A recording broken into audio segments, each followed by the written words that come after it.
Good evening, Cherries fans. It is hot. Oh my God. And it was hot for the players tonight. AFC Bournemouth's Spanish training camp culminated in a friendly against La Liga side Granada in Malaga. Soaring temperatures, but fair play. It was an energetic performance which showed a bit of creativity, a bit of promise. It was really good to see. We went down 2-1 tonight, but it wasn't a bad showing at all. Just like Friday, really, in our 4-2 win against Real Balompedica on that Friday night at 6. And we did our watch along for it. I hope you enjoyed that show, got loads of positive comments. So thank you so much if you did. Tonight, though, is always going to be a stiffer test against a team that finished in the top half of the Spanish top flight last season. Scott Parker, he named a strong side, still no Lerma, Pearson or Lewis Cook, but judging by the mic'd up segments from Lewis on YouTube, it seems like there's still a fair way to go for him, but it's really important that he's around the squad at the moment. As Scott Parker, it seems like he's got designs on building the midfield around him and also Ben Pearson as well. So what have we learned from tonight's game? We've probably learned 10 things. And to help me go through it all, we've got the one and only Tom Jordan here with me as well. Tom, how are you, mate? Hot, mate. Really hot. Staying hydrated? Yeah, got some water. Not normally a water drinker, but yeah, needs must. It's boiling. So they've had this training camp in Marbella, and we're going to go through 10 things that we have learned or observed, or maybe 10 talking points from it. And the first of which is Adam Smith. Is he our new left back, Tom? I don't get this upset. And I mean, to be fair to Scott Parker, not to single him out, Jason done the same, didn't he? Well, they've got this obsession with playing him at left back. I almost feel like we know that we've got two for the championship, probably the two best right backs. I think we've got the best right back and the best understudy. They're probably the two top right backs in the league, and we've got both of them. And it's almost like they want to shoehorn them both in. They need to work out that they're both right-sided players. And I feel for Smithy, to be fair, because he's always the one that gets asked to do it. And I just don't think he's natural over there. And maybe they just think he's got a little bit more experience to Stacey, so they chuck him over there. But I do feel for him. But no, I like to think that obviously Rico's another one that obviously maybe fitness-wise isn't quite ready to be playing. And obviously we played Lloyd Kelly at centre-half. So might be a position we look at. We mentioned, didn't we, on the watch along on Friday, that there's a few left backs murmuring. So maybe it's just needs must at the moment, because I'll be surprised if you've got to remember as well, he's obviously had some chats with Smithy about the new contract. I'll be very surprised if he was told he's left back and Smithy went, yeah, all right, because I don't think he looks like he enjoys it. He always puts a shift in there, doesn't he? But he's naturally a right-sided player, definitely. So I hope not. Yeah, Jay-Z then took over in the second half of tonight's game and, put in a shift, and we'll talk about the youth, I'm sure, later on. So the second talking point is how we're playing. It's expansive, it's creative, but you sort of notice with the style that we play, players like, Gavin Kilkenny, he had to be really diligent on the ball, because when he did lose it, it meant that the other team were basically in on goal. But, there are some good signs. Yeah, and I think I wonder if Scott Parker's maybe potentially looked at the players we've got available in that position and thought could work for us. Because, I agree, it's you've got to be brave to play in there. But Gavin Kilkenny on the ball is someone I'd describe as brave. Lewis Cook on the ball, when he's available, he's that sort of player that likes to play, brave on the ball. Even Lerma, sometimes we think he's quite casual when he's got the ball and stuff. Yeah. Marcondes is that type of player who's quite comfortable on the ball. Even Billen, a bit more advanced, quite comfortable receiving the ball. So I wonder if that is because we've looked at the players we've got in there, and we've got some good footballers in the middle of the park. So, I quite like the look of that. And, as you mentioned there with Jay-Z, we'll go on to the youth players with Gav as well, because I think he's flourished in that role, to be honest with you. I've never really known what role he actually plays, because we only ever see him in pre-season, but I like him getting hold of the ball deep. And we saw early signs of last season, didn't we, that Lewis, before he got his injuries, he getting comfortable, getting it, receiving it deep. So, I think that been quite impressed by seeing that, actually. And if you're not going to try it and see how brave we can be in pre-season, then when are you? So, I like it.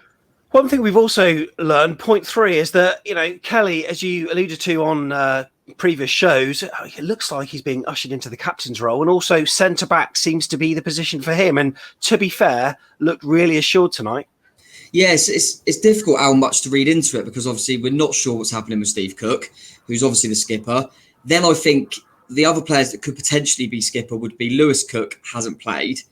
Adam Smith didn't play the other night. So I thought, well, actually, Lloyd Kelly probably would be the next pick anyway. Begovic is obviously gone. So I don't want to read too much into it. But yeah, he's certainly looking like he wants to play in the centre-half. Again, we haven't got many centre-half options because Meps is not available yet. Steve Cook's been left behind.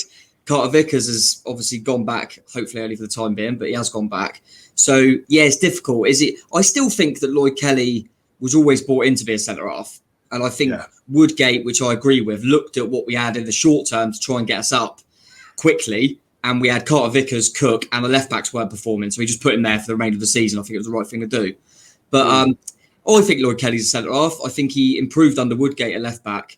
But I think he's a centre-back. Definitely think he's a centre-back. And he's a good centre-back.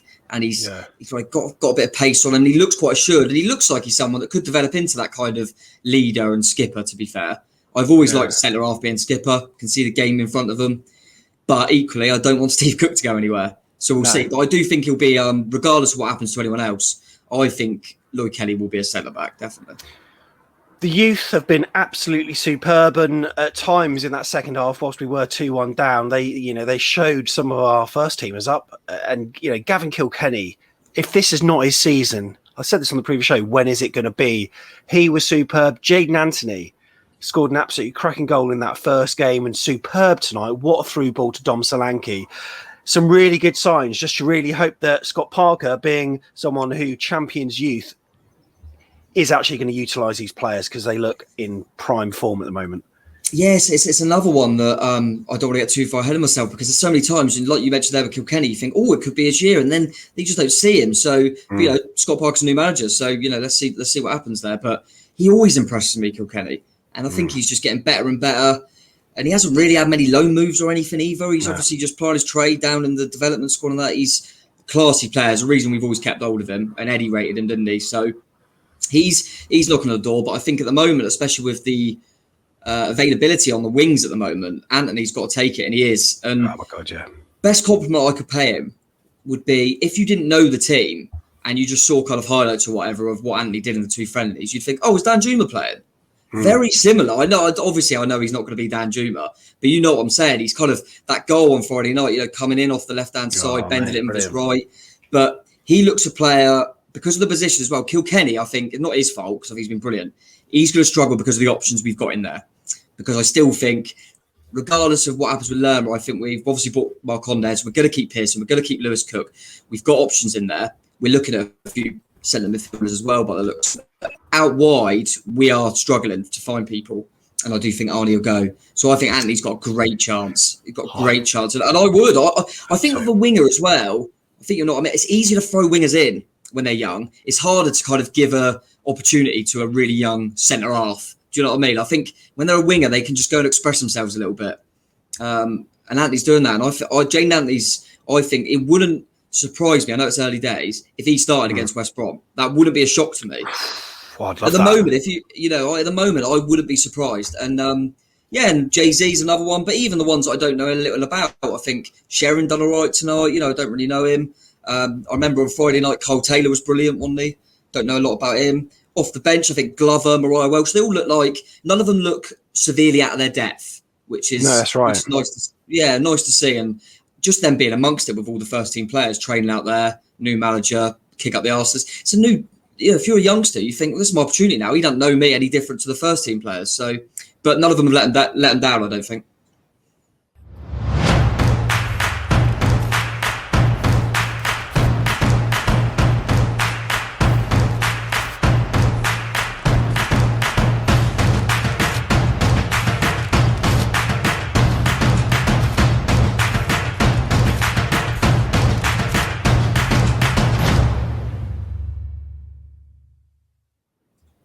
Absolutely. So, point 5, training seems to look really hard. We've seen a lot of content from AFCB TV. We'll credit them a bit later on, but high intensity training, they're sort of matching the style that Parker wants to adopt this season. And from what I've seen, the players have had to work hard, and especially in the heat as well. I mean, that can only bode well. Yeah, definitely. And I think you've seen it in the games as well, which is always nice, isn't it? You see the intensity in training, but I think you've seen it in the games. That certainly in that first half, when the kind of more of the first teamers are kind of starting the game, they're really looking to press quite high, quite intensely. So, and that's obviously what they're trying to train as well. So that bodes well, because we always everyone likes watching their team play if they're pressing really hard and really all energy and stuff like that. We used to always love that about Eddie teams, didn't we? So yeah, that bodes well, like you say. And they seem like they're enjoying training, and training looks difficult but also enjoyable. And they seem like quite a together group, which was another thing that we weren't sure on last season. So yeah, definitely positive signs without knowing too much yet. But yeah, I liking what I've seen from the little training clips. It's always good fun to see. And team spirit looks absolutely superb. I've watched all the camp diaries that they've been doing, and a lot of them are sort of watching Love Island together, or they're playing poker or whatever. But it seems to be that there's a real, a really good environment. And we spoke about this in the sort of top 10 things that Scott Parker will bring to AFC Bournemouth, or top 15 or whatever it was, and that was one of them. He likes to create a really nice environment, and it seems to be like there's this kind of play hard, work hard mentality, and that that shows through the media clips. Yeah, no, definitely, I agree. And we always used to see that with Eddie, didn't we? Like I say, so it's nice to see them sort of signs. If we compare anything to Eddie, then it's a good sign, isn't it? Yeah. But yeah, seeing all these clips and that, it's nice to see them together. It's a really weird one, because I think if it works out well, we're going to look back and go, similar group of players, and for some reason under Jason at the start of that season, we kept thinking they don't look together. There's something not right there. And then Woodgate come in, and we seem to see it again. And now it's looking good under Parker, and you almost feel like, was it that adapting period? Whoever, maybe Jason didn't get the best out of them, being the assistant manager, just didn't work that change, or was it just literally after Eddie and after that continuity for so many years with Eddie, they needed like time to adapt and almost get their head around it, and now they seem to be fighting together again. It's weird, but they, since Woodgate and now with Parker as well, because I was worried, because it looked like we always said whatever is, we didn't have the managerial CV, but Woodgate seemed to bring them together. Just thinking, I hope Parker's got that, and like you say, looks good at the moment, and they look like they're fighting for each other, and also they just look like they're mates, which you want to see that. Nice you want to see that, yeah. So point 7 of the talking points is that Parker seems to have this very direct style of communication, and a number of the players in the camp diaries alluded to this and said that he's got a very different style of communication. I think there's probably an advantage of being a new man that is basically meeting loads of new players for the first time. It's not like people like Tyndall that had personal friendships and close relationships with players, and if they weren't like pulling their weight, I don't care what you say, he is a professional, but he isn't going to talk to them in the same way that Scott Parker might, as a fresh face that isn't scared to, almost go in two-footed. But he seems to have a very direct style, and players seem to be responding to it. And it's important, I think, being a manager, that you have that boundary between the players. You don't want to become too pally-pally with them. And it seems like, in terms of being a man manager, he's perfect for the job.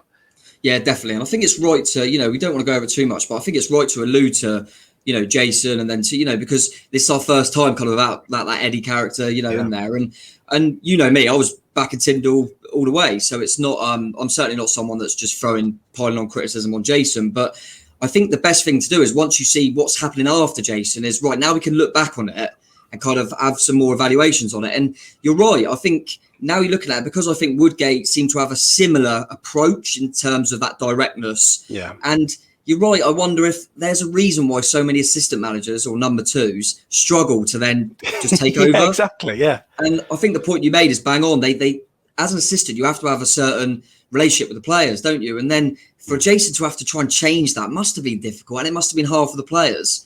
And I think, like you say, Woody had it for a short period of time, and now Parker's going to have to try and have it for a longer period of time, of being a little bit more. You say it when you're at school and stuff. The best teachers are not the horrible, nasty, strict ones, are not the ones that you're really matey with. They've got a good balance. They're direct, and you respect them. That's the word, is respect. And I wonder if Jason was potentially someone that they saw as a bit more matey. Yeah. Whereas like with Eddie, you used to see that they were matey, but they were also like, there was so much respect. And early signs are that Parker's got that from him, and he certainly looks quite no nonsense, doesn't he? You wouldn't want to mess with him. No. So yeah, that's definitely a positive sign. Also, through looking at Lewis Cook's mic'd up video and a number of others, I mean, Ben Pearson looks like a total character. And you know what? That's one thing that sometimes it seems like we miss that, and especially if someone like Steve Cook is going to be off, you're kind of thinking, who are the main your characters that we've got. You know, Callum Wilson always liked to laugh. He went. Aaron Ramsdale went as well. And, you know, you kind of miss those people, but he's a player that seems to be well respected. Again, plays hard, works hard, and you saw like even from those little clips and clips of him at AFC Bournemouth in the training performance centre sort of thing. He's a player that's going to be pivotal to our campaign next season. And just imagine a midfield with him and Lewis Cook in it. Could be sublime. It's mad, and when you say that, and it sounds bang on, that midfield will be amazing. You're forgetting that we might still have Jefferson Lerma. We've got Mark Condes, we've got Philip Billing, we've got Gavin Kilkenny, who we're all excited about. So, exciting, and like you say, Ben Pearson looks great. And once again, trying to loop back to it, we always say that that was one of the best things Jason left us with, wasn't it? Because he signed him and then left shortly after. And I wonder now, looking at, like you say, them sort of clips, I wonder if that was also a thing. Not only is he a good footballer, but did Jason think, you know what?